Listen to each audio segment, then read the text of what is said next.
The law of acceleration states that when a net force acts on an object, the object will accelerate. Acceleration is directly proportional to the net force and is inversely proportional to the mass. The acceleration is dependent to the direction of the net force. The acceleration of an object depends upon on both the net force applied and the mass of the object.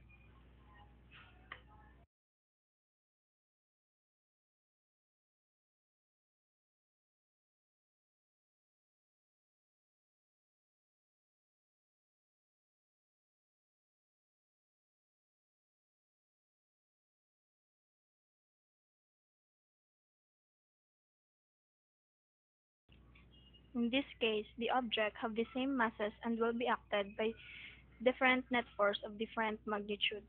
An object accelerates in the direction of the net force. Newton said force is anything that can accelerate an object. Furthermore, he said that the larger the force, the more acceleration it produces. Twice the force results in twice the acceleration, three times the force, three times the acceleration, and so forth. It means acceleration is directly proportional to the net force.